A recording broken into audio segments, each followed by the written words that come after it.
The stars looked the same as always to Captain Jake Morrison as he sat in his command chair. The USS Liberty moved slowly through the dark space near the edge of the solar system. Jake had been doing this patrol for 3 years now. Same route, same empty space, same quiet days. "Captain, we have something on sensors," said Lieutenant Amy Davis from her position at the tactical station. Her voice was calm, but Jake could hear the excitement underneath. Jake sat up straight. In 3 years of patrol, they had never found anything interesting out here. "What do you have, Amy?" "Unknown ships, sir. Multiple contacts. They just appeared about 2 million kilometers away." Amy's fingers moved quickly over her controls. "I count 40 ships, maybe more. They're big, Captain. Really big." Jake felt his heart beat faster. This was it. First contact with aliens. Every human had dreamed of this moment for hundreds of years. "Red alert.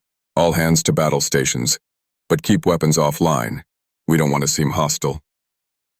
The bridge came alive with activity. Lieutenant Commander Pete Johnson's voice came over the comm from engineering. "Captain, all systems are ready. Reactors are running smooth." "Good work, Pete. Amy, put the unknown ships on the main screen." The main display showed space filled with alien vessels. They were unlike anything humans had ever built.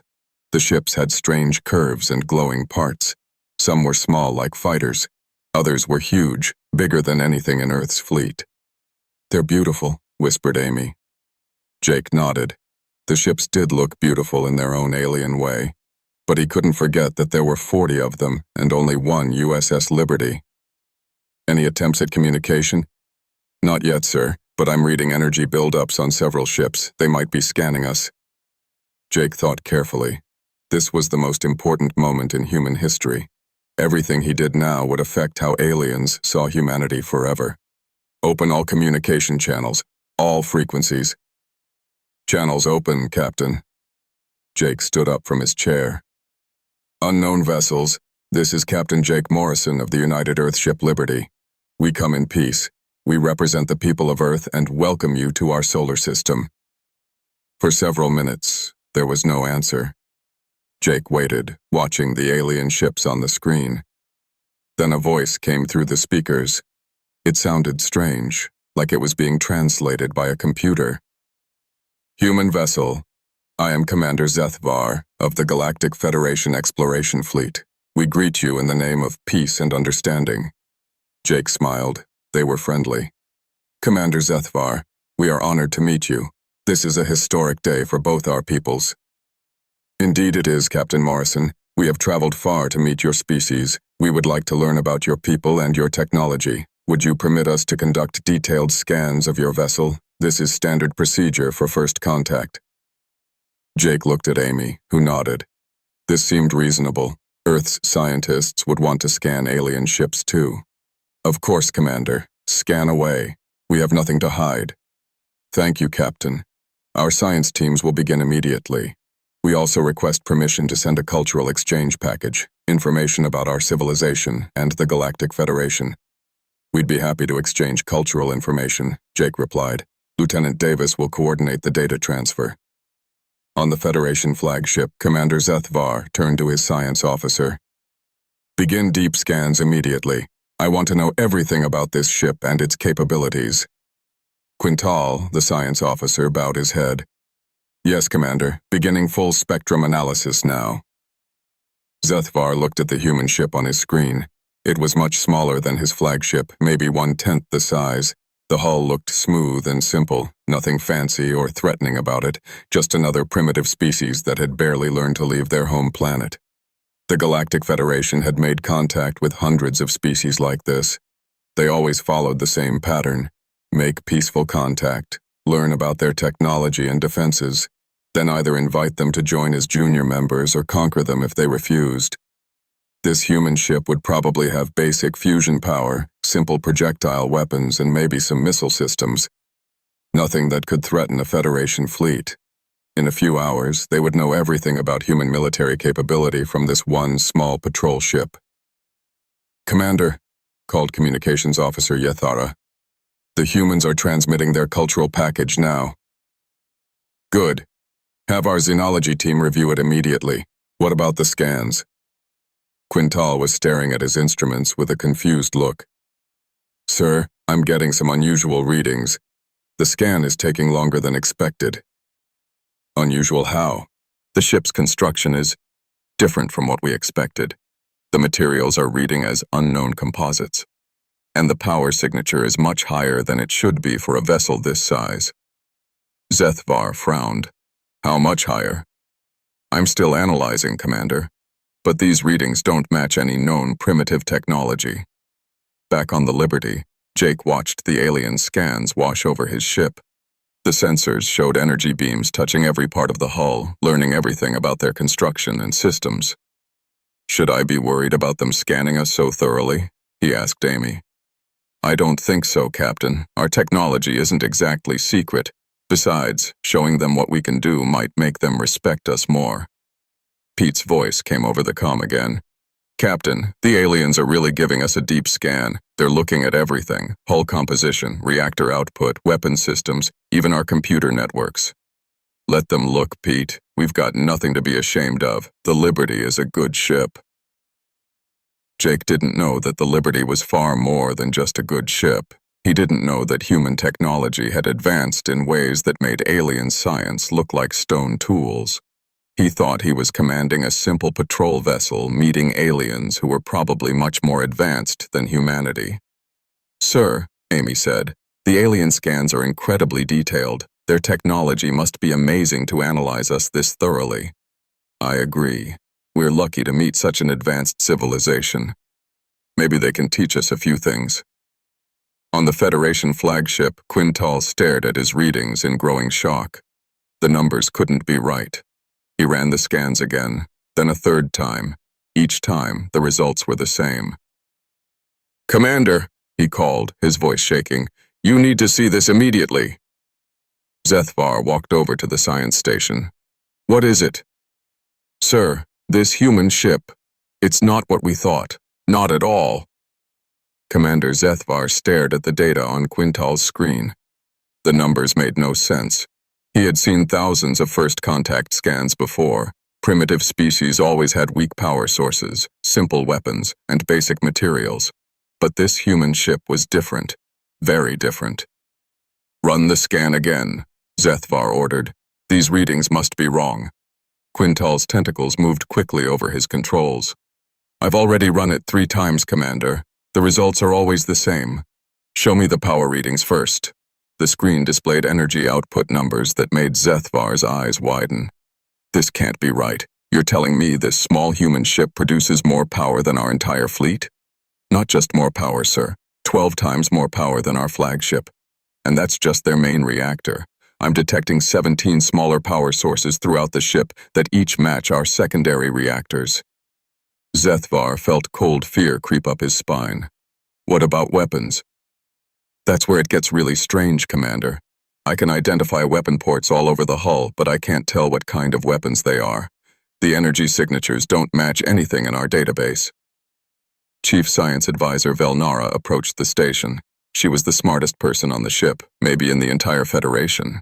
If anyone could make sense of this, it would be her. Velnara, look at these readings and tell me what we're dealing with. Velnara studied the data for several minutes. Her face grew more worried with each passing second. Commander, I need to see the hull composition analysis. Quintal brought up new data. The hull appears to be made of materials we don't recognize. There are carbon structures that shouldn't be possible. They're stronger than our best battle armor, but somehow lighter. And these readings here? Velnara pointed to strange energy patterns. I think those are shield generators, but they work in a way I've never seen. They seem to bend space around the ship. Velnara turned to Zethvar with fear in her eyes. Commander, this is not a primitive species. This single ship could destroy our entire fleet. That's impossible. Look at it. It's tiny compared to our dreadnoughts. Size doesn't matter when they have this level of technology. Our biggest ships are big because we need space for all our equipment. They've made everything smaller and more powerful. Zethvar looked at the human ship on the main screen. It looked so harmless. Maybe their technology is advanced, but they only have one ship. We have 40. Sir, Quintal interrupted, I'm detecting something else. Battle damage on the hull. This ship has been in combat recently. Battle damage? With who? Unknown, but the damage patterns suggest weapons more powerful than anything we have, and the repairs. They've fixed everything with materials that are even stronger than the original hull. Velinara grabbed Zethvar's arm. Don't you understand? This isn't even their best ship. This is just a patrol vessel, and it shows signs of regular combat. That means they fight wars with technology that could wipe out the Federation. On the Liberty, Captain Jake was enjoying his first conversation with aliens. Commander Zethvar seemed friendly enough, though he asked a lot of questions about Earth's military. Commander Zethvar, how many species are in your Federation? Jake asked. We have brought peace and order to over 200 worlds, Captain Morrison. The Federation has existed for 3,000 years. That's amazing. We've only been traveling between stars for 50 years. You must have incredible technology. There was a long pause before Zethvar answered. Yes, we have learned much over the centuries. Tell me, Captain, is your ship typical of Earth's fleet? Jake laughed. The Liberty? No, she's nothing special. Just a standard patrol ship. We have much better vessels guarding the inner system. Amy looked up from her station. Captain, the aliens seem very interested in our defensive capabilities. That's natural, Amy. They probably want to make sure we're not a threat to them. Pete's voice came over the comm. Captain, they're asking very detailed questions about our reactor design. Should I give them the technical specifications? Jake thought about it. The aliens had advanced technology. Sharing information might help humanity learn from them. Go ahead, Pete. We're all friends here. Back on the Federation flagship, the science team was in full panic mode. Every new piece of information made the situation worse. The human reactor design was centuries ahead of Federation technology. Their weapons used principles that Federation scientists didn't even understand. Commander, Velinara said quietly, we need to contact Fleet Command immediately. Why? This is just first contact with a new species. No, sir. This is contact with a species that could conquer the entire Federation without breaking a sweat. Look at these numbers again. One human patrol ship versus our entire first contact fleet. They would win. Zethvar stared at the data. The humans were being so friendly, so open with their information. They acted like they thought the Federation was more advanced than them. They had no idea how terrifying they were. Sir, Communications Officer Yethara called out. The humans are transmitting more technical data. They're sharing everything we ask for. They're not afraid of us at all, Quintal whispered. They think we're friends. Velinara nodded grimly. Of course they're not afraid. Why would gods fear insects? Commander, Yethara continued, Fleet Admiral Korith is requesting an immediate quantum communication link. He wants a full report. Zethvar felt sick. He had to report to his superior that they had found a species that could destroy everything the Federation had built. Establish the link. Admiral Korith's image appeared on the main screen. He was an old warrior who had conquered dozens of worlds for the Federation. Commander Zethvar, I understand you've made contact with a new species. What's your assessment? Admiral, the situation is complicated. This species appears to have technology far beyond our current capabilities. How far beyond? Zethvar looked at Velinara, who nodded for him to tell the truth. Their single patrol ship could defeat our entire fleet, sir. Admiral Korith was quiet for a long moment. That's impossible, Commander. You must be misreading the data. I wish I was, Admiral, but our best scientists have confirmed it. These humans have power sources we can't understand, weapons we can't identify, and materials we can't reproduce. Are they hostile? No, sir. They seem very friendly. They're sharing their technical specifications freely. They appear to think we're more advanced than them. Admiral Korith looked confused. If they're so powerful, why do they think we're superior? Velinara stepped forward. Admiral, I believe this is just a patrol ship from their outer system. If their patrol vessels have this level of technology, imagine what their real warships must be like. The Admiral's face went pale. Commander, I'm ordering you to continue the peaceful contact. Do nothing to make them suspicious. I need time to think about this. Yes, sir. The communication link closed, leaving the bridge in silence. Everyone stared at the small human ship that had just changed everything they thought they knew about the galaxy. Commander, Amy's voice came over their intercepted communications. The aliens seem really interested in our ship. I think they're impressed.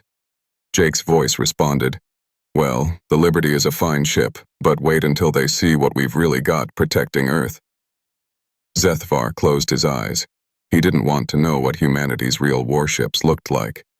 Admiral Korath sat alone in his private quarters, staring at the reports from Commander Zethvar. In 60 years of military service, he had never seen anything like this. The Federation had rules for dealing with primitive species. They had protocols for handling advanced civilizations, but they had no plan for what to do when they found a species that could destroy them. The numbers didn't lie. The human patrol ship called Liberty had more firepower than a Federation battle group. Its defenses could probably stop everything they could throw at it. And the humans talked about it like it was just an old standard ship. Korath activated his secure communication system. He needed to talk to the Federation Council, but first he wanted more information. Get me the military archives. I want a full comparison analysis. The computer voice responded immediately. Analysis beginning, Admiral, comparing human vessel USS Liberty with Federation military database. While the analysis ran, Korath opened the cultural files the humans had shared. Maybe understanding their society would help explain their incredible technology. The first file was about human history. Korath started reading about something called World War II. As he read, his blood grew cold. The humans had fought a global war using weapons that were more advanced than current Federation small arms. And that was over 100 years ago. Computer, how do human weapons from their year 1945 compare to our current standard infantry equipment? Human 1945 weapons show superior metallurgy, more efficient chemical propellants, and better targeting systems than Federation standard issue. Korath felt sick. The humans had been more advanced than the Federation even a century ago. What had they developed since then? He continued reading. The humans had fought dozens of major wars. They had weapons called nuclear bombs that could destroy entire cities. They had flying machines that could cross their planet in hours. They had communication systems that spanned their whole world. And all of this was considered primitive by current human standards. The computer finished its analysis. Admiral, the comparison is complete. Would you like me to display the results? Show me everything. The screen filled with data that made Korath's worst fears come true. The Liberty massed 800,000 tons, but had the firepower of ships 10 times its size. Its armor was stronger than anything in the Federation fleet. Its engines were more efficient than their best designs. But the most terrifying part was the weapon analysis. The Federation's computers couldn't even identify what type of weapons the Liberty carried. The energy signatures were completely unknown. Computer, theoretical question. If the Liberty engaged our entire first contact fleet in battle, what would be the likely outcome? Based on available data, the human vessel would achieve complete victory with minimal damage to itself. Time estimate for the battle? 12 to 18 minutes. Korath leaned back in his chair. One human ship could destroy 40 Federation vessels in less than 20 minutes. Computer, expand the analysis. If humanity decided to attack the Federation core worlds, what would our chances be? Insufficient data. However, if their patrol vessels represent their minimum military capability, successful defense appears unlikely. A new message arrived from Zethvar.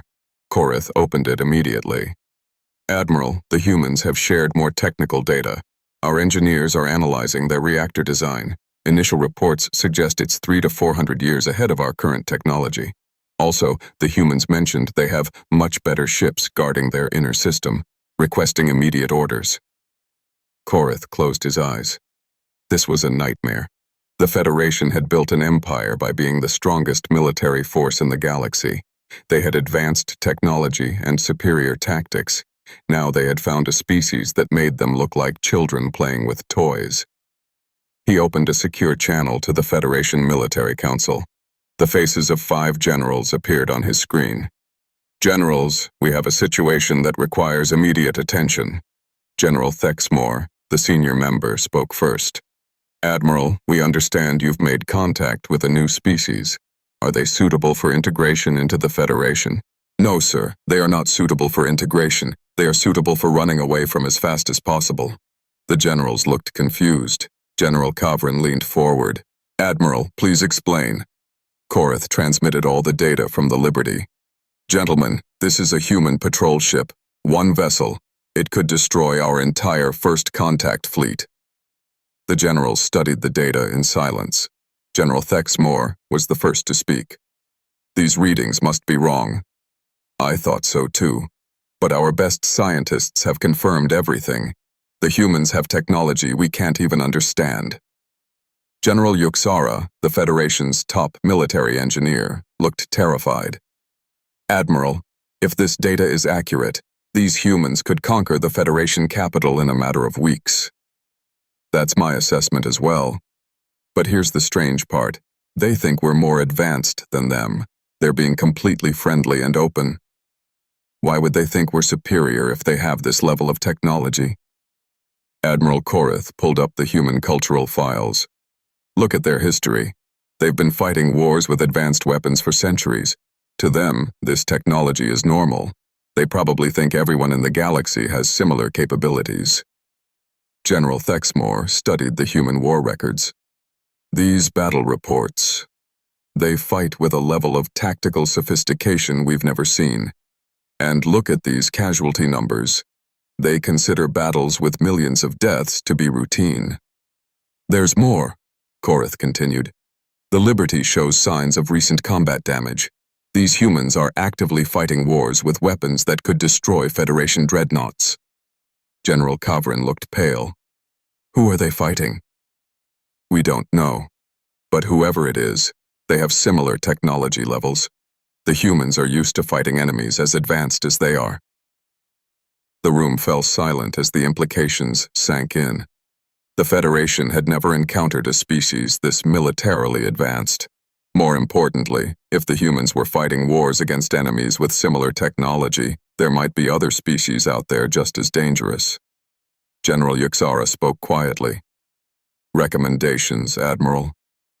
We need to avoid any action that might make them hostile. Right now, they think we're friends. If they discover that we usually conquer or subjugate new species, they might decide we're a threat." "And if they decide we're a threat?" Korath looked at the data again. "Then the Federation ceases to exist." Back on the Liberty, Captain Jake was enjoying his conversation with the aliens. They seemed very interested in human culture and technology. Commander Zethvar had asked dozens of questions about Earth's defenses and military capabilities. "Commander, you've asked a lot about our military," Jake said. "Are you concerned about security?" There was a long pause before Zethvar answered. "We always want to understand the defensive capabilities of new species, Captain. It helps us determine how to interact with them properly." Amy looked up from her station. "Captain, I'm getting some strange readings from the alien fleet. Their energy signatures keep changing." "What kind of changes?" "It looks like they're powering up weapon systems, then powering them down again, like they can't decide what to do." Jake frowned. That did seem odd. Maybe they're just running routine tests. Pete's voice came over the comm. "Captain, the aliens are asking more questions about our ship construction. They want to know about our armor composition and our emergency repair capabilities." "Answer their questions, Pete. The more they understand about us, the better our relationship will be."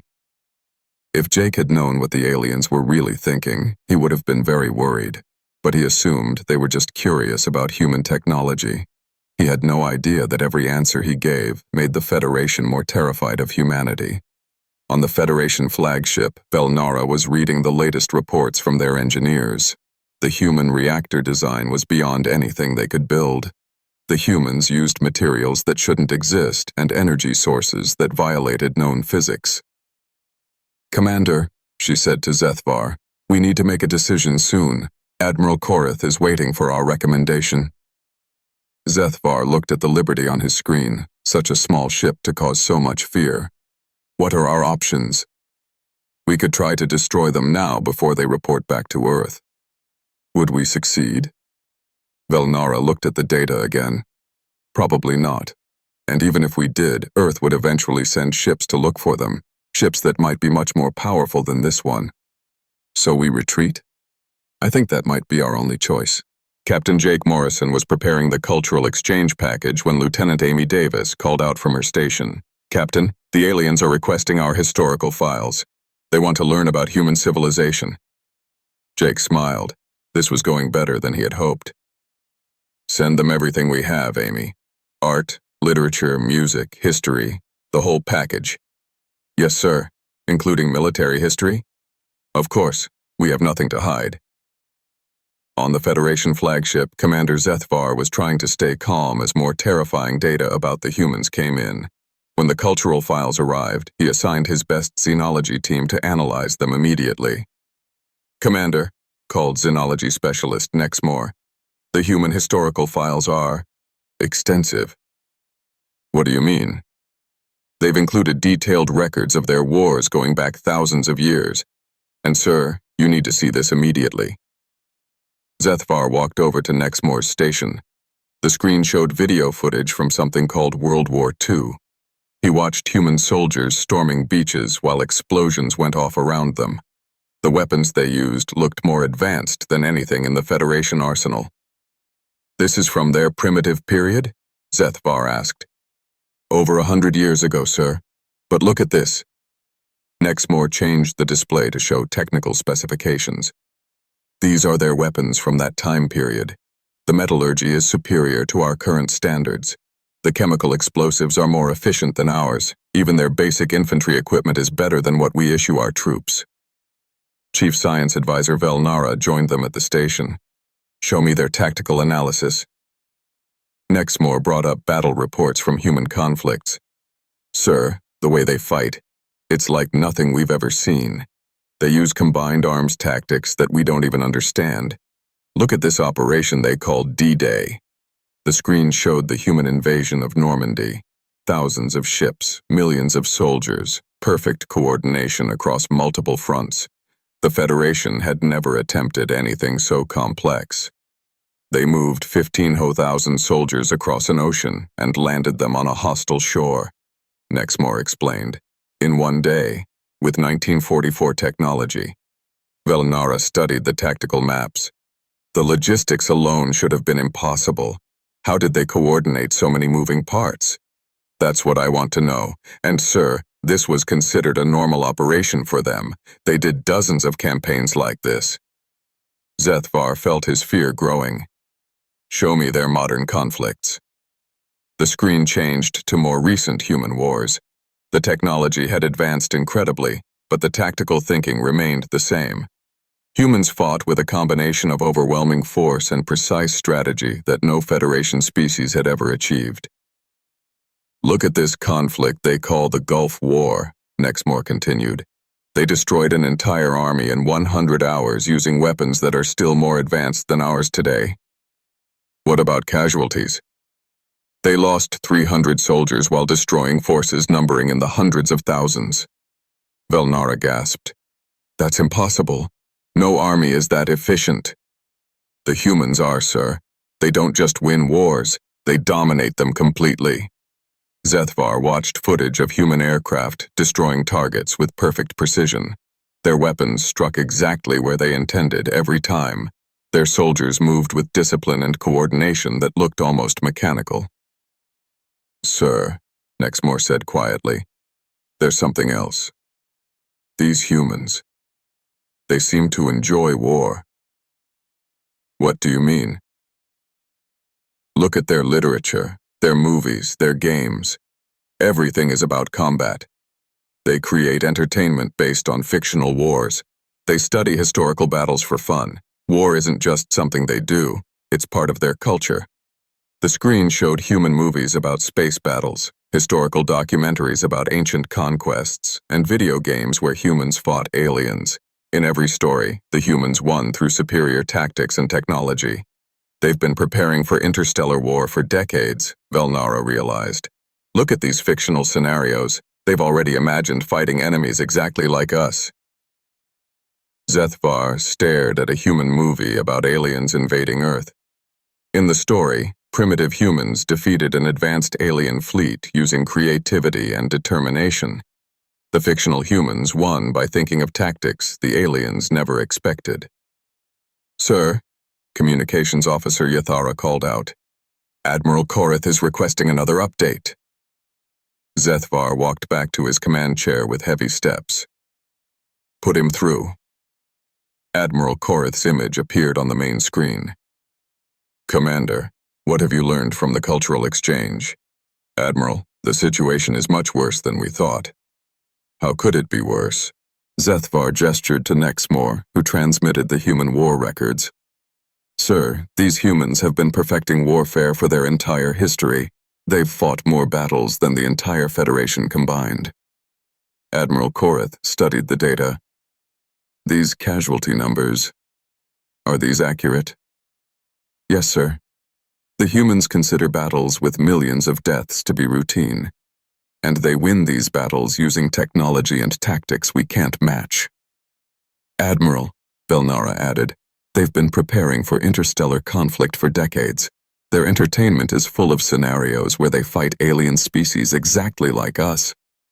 Korith looked sick. "What are you telling me?" "Sir, we're not just dealing with an advanced species.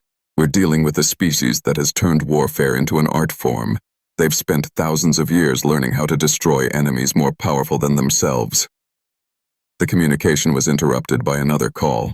General Thexmore's face appeared alongside the Admiral. "Commander Zethvar, we've been analyzing the data you sent. The Federation Council has reached a preliminary decision." "What decision, sir?"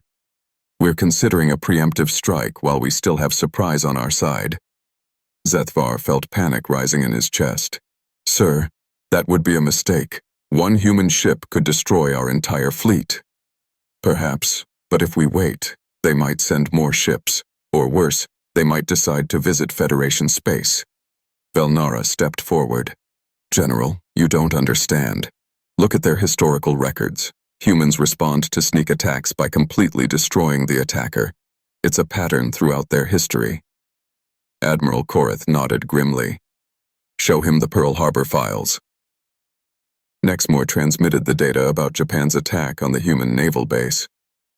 "Sir, the Japanese launched a surprise attack that crippled the American fleet. The humans responded by developing weapons that could destroy entire cities, then used them."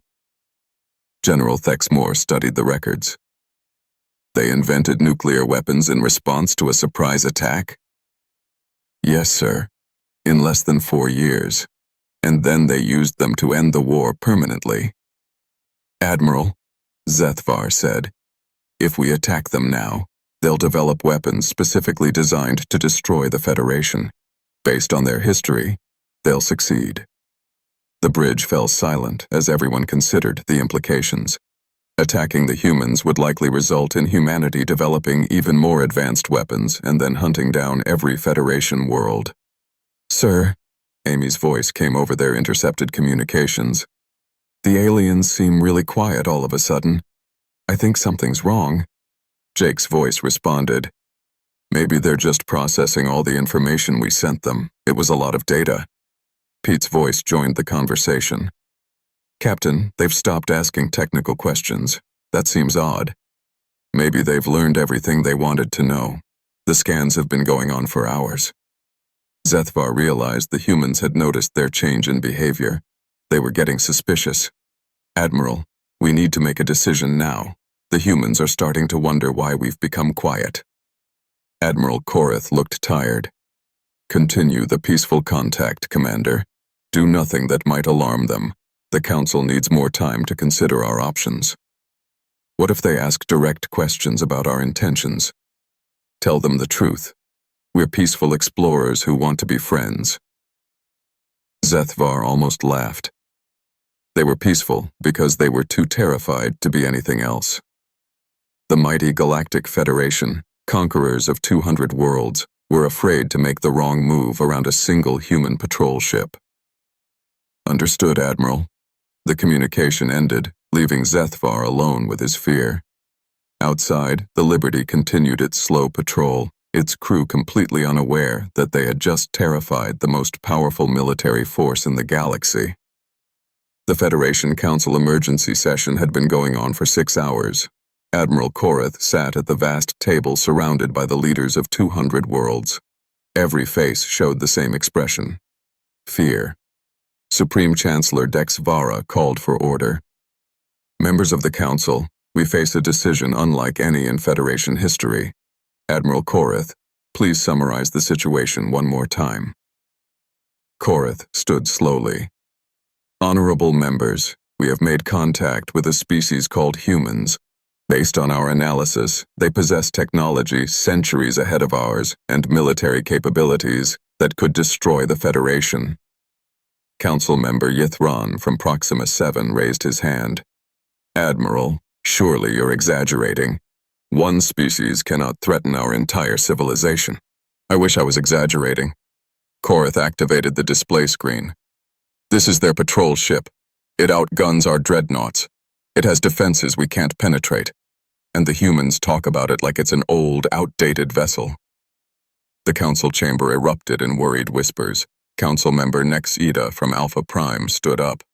What are you recommending, Admiral? Complete withdrawal from the Sol system. We classify it as a quarantine zone and avoid all contact until we can develop countermeasures. And if we can't develop countermeasures?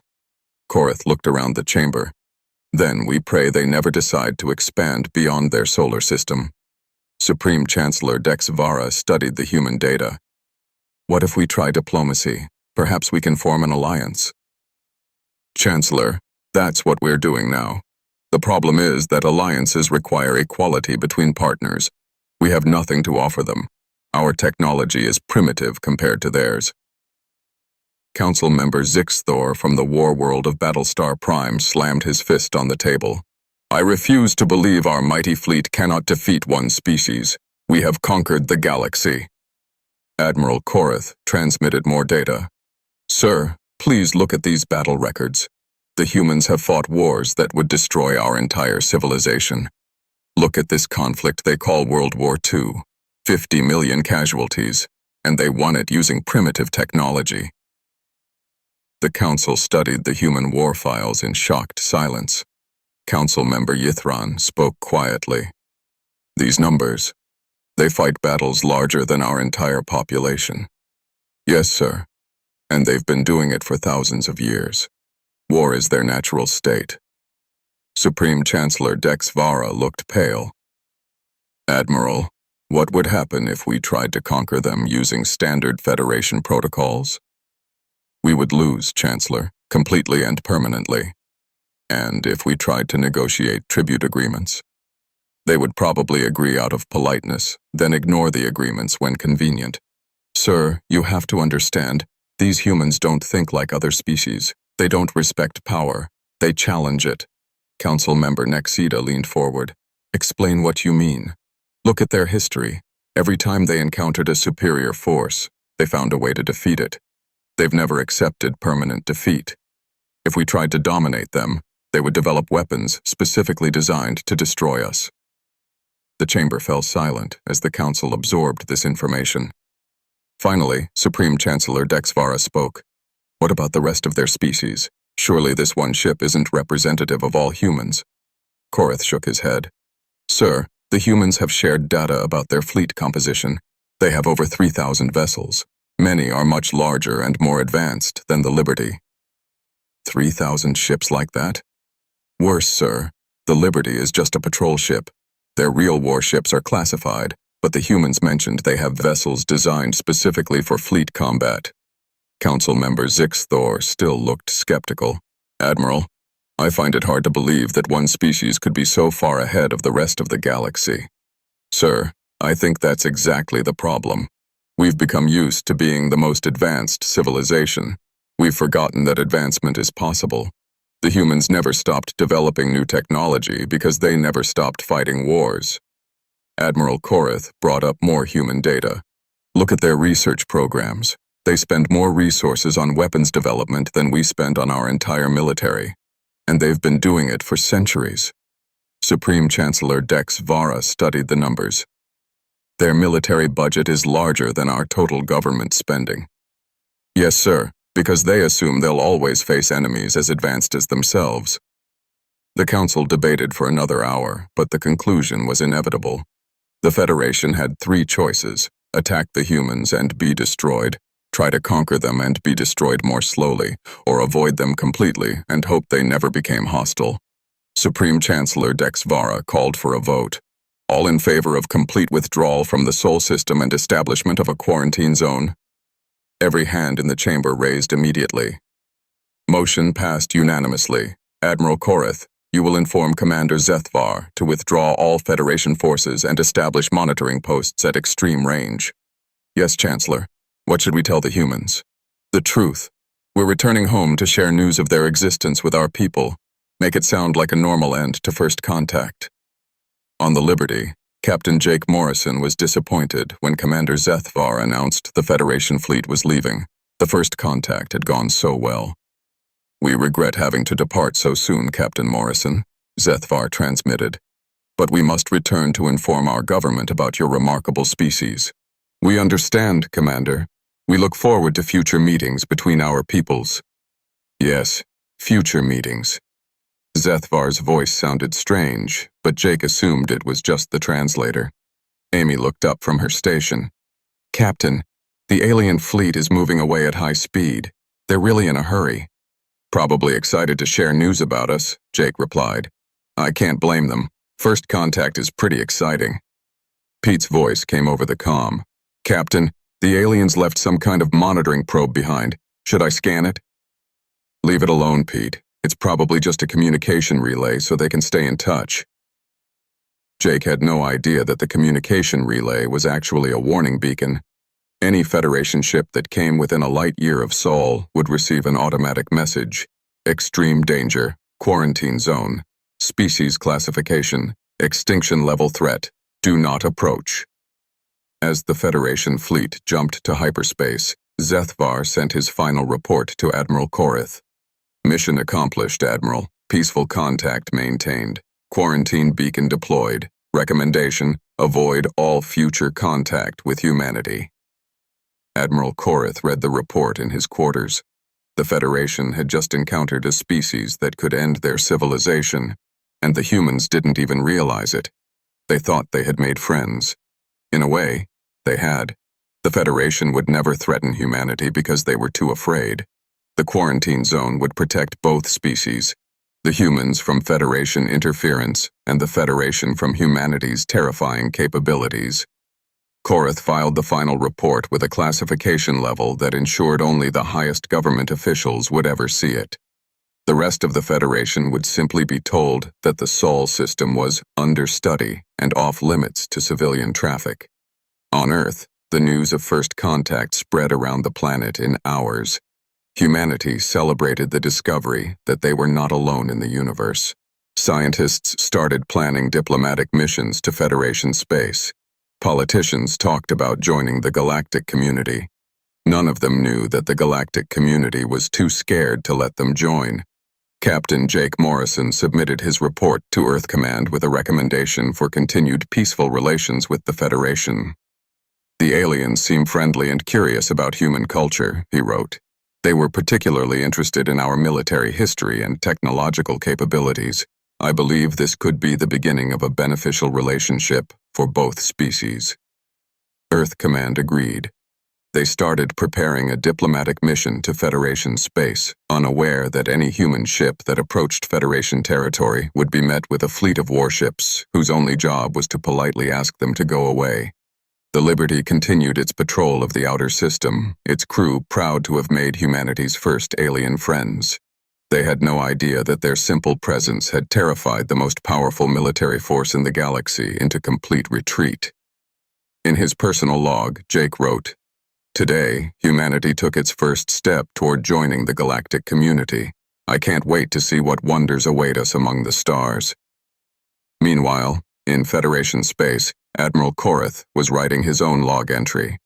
"Today, we discovered that humanity is not ready to join the galactic community. More importantly, the galactic community is not ready for humanity." The Federation would spend the next several years developing new technologies, hoping to eventually achieve something approaching parity with human capabilities. They would fail. Humanity would spend the same years preparing for a friendly diplomatic mission to their new alien friends. They would succeed, which would terrify the Federation even more. The quarantine zone around Sol would remain in place for decades, protecting the galaxy from a species that just wanted to be friends, but whose friendship was the most dangerous thing in the universe.